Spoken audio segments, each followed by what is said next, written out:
আসসালামু আলাইকুম রহমতুল্লাহি ওয়া বারাকাতুহু। আপনাদের চ্যানেলের মাধ্যমে আমরা শাহরুদ্দিন পাড়ায় সকল ভাই বোনদেরকে আল্লাহ তাআলার কাছে ধৈর্য ধারণ করার আহ্বান জানাচ্ছি। বিশেষ করে যারা এই 14টি পরিবার অগ্নিকাণ্ডে ক্ষতিগ্রস্ত হয়েছে, উপজেলা আমির হযরত মাওলানা আব্দুল হাকিম ভাইয়ের সাথে যখন কথা হয়, তো উনির সাথে পরামর্শ করেই বলা হলো যে তাৎক্ষণিক আমরা তাদের সাথে ভাই বোনদের দেখা করি এবং নিজ উদ্যোগে আপাতত তাদের জন্য কিছু সাহায্যের হাত আমরা বাড়িয়ে দিয়েছি। কিছু চাল, কিছু মুড়ি, চিরা এবং আলু এবং সেই সাথে কিছু বস্ত্র দেওয়া হয়েছে, যাতে করে তারা 2-1 দিন চলাফেরা করে এর থেকে উপকৃত হতে পারে। এবং আমরা দেখেছি যে বিশেষ করে ফায়ার ব্রিগেড যদি আরও একটু সক্রিয় ভূমিকা পালন করত, এখানে এসে যেটা জানতে পারলাম, তাহলে এত বেশি ক্ষয়ক্ষতি হতো না। এটি উপজেলা প্রশাসনের দৃষ্টি আকর্ষণ করছি যে ফায়ার ব্রিগেড থাকার পরে ক্ষতিগ্রস্ত হবে, এ অত্যন্ত দুঃখজনক। আমরা জেলা প্রশাসন এবং উপজেলা প্রশাসনের কাছে এই শাহরুদ্দিন পাড়ায় 14টি পরিবার যে ক্ষতিগ্রস্ত হয়েছে, ত্রাণ ও দুর্যোগ মন্ত্রণালয় থেকে তাদের জন্য টিন, এরপরে কিছু বস্ত্র এবং কয়েক দিনের খাবার যদি সরবরাহ করা হয়, তাহলে তারা কিছু উপকৃত হতে পারবে।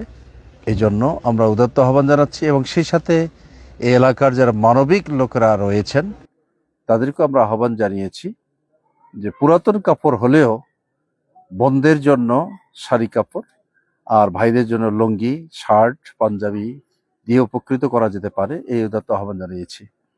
এবং ক্ষতির পরিমাণ 14টি পরিবার, আমার কাছে মনে হয়েছে যে 5 লাখেরও অধিক ক্ষতি হয়েছে। আর একটি পরিবার যে মেয়েকে বিবাহ দেওয়ার জন্য কিছু টাকা গচ্ছিত করেছিল, সে টাকাটাও খোয়া গেছে। এটা সবচেয়ে আমরা দুঃখ মনে করছি। আল্লাহ তাআলার কাছে তাদের জন্য দোয়া করছি, আল্লাহ তাআলা যেন তাদেরকে এই কষ্ট লাঘব করে আগামী দিনে এই ক্ষতি পুষিয়ে উঠতে পারে, এই জন্য তাদেরকে ধৈর্য ধারণ করার আহ্বান জানিয়েছি।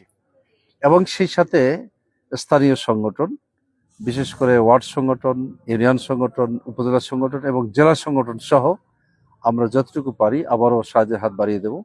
এবং যেহেতু বাংলাদেশ জামাত ইসলামী একটি মানবিক সংগঠন, আর এই মানবিক সংগঠনের যিনি প্রধান, দলীয় প্রধান, তিনি বর্তমান বিরোধী দলীয় নেতা বাংলাদেশ জামাত ইসলামীর সম্মানিত আমির ডক্টর শফিকুর রহমান, যেখানেই ক্ষতিগ্রস্ত হয় সেখানে তার সাহায্যের হাত বাড়িয়ে দেন।